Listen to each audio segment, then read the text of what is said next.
trying to avoid one kind of social media backlash, ESPN has stumbled into another with Asian announcer Robert Lee no longer assigned to call the University of Virginia's home football opener in Charlottesville. Really? We collectively made the decision with Robert to switch games as the tragic events in Charlottesville were unfolding, simply because of the coincidence of his name, ESPN said in a statement. In that moment it felt right to all parties. It's a shame that this is even a topic of conversation, and we regret that who calls play-by-play for a football game has become an issue. White nationalists, neo-Nazis and Ku Klux Klan members clashed with counter-protesters in Charlottesville earlier this month during protests of the planned removal of a Robert E. Lee statue.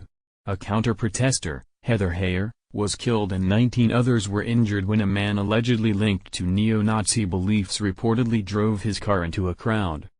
ESPN clearly didn't want any sort of repeat of the controversy over an auction segment that Charlottesville unrest cast in a light that disrupted its marathon celebration and promotion of fantasy football last week. But if its intent was to quietly get on with its business by reassigning one of the thousands of people in the United States named Robert Lee, or some variation thereof, from the ACC network Virginia William and Mary telecast on September 2 to Youngstown State at Pittsburgh, it was a failure of fantastic proportions.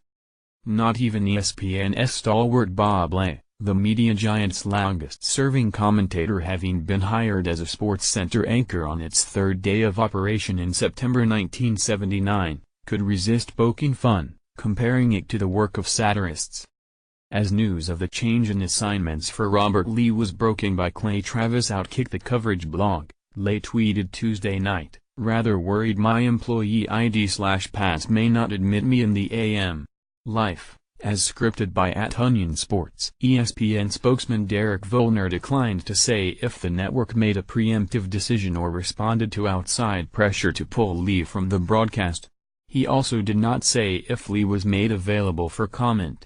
Lee, a sportscaster for 20 years, began his career calling games at Syracuse University, his alma mater. He is bilingual and speaks Mandarin Chinese, according to his online resume. He did not respond to a request for comment on Twitter.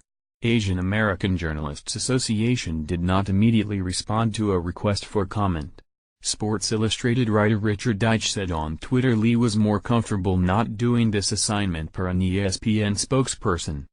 News of the unlikely coincidence gave social media users a rare chance to find glimmers of humor in an incident that sparked violence, a public affairs disaster at the White House, and increasing calls to remove Confederate monuments nationwide.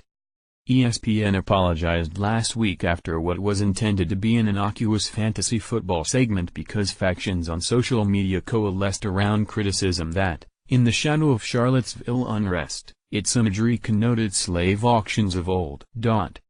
Others saw nothing wrong with the brief August 14 segment, which included an auctioneer and largely white assemblage of bidders looking to acquire players, both white and of color, and ripped the Disney-owned media giant for caving to pressure.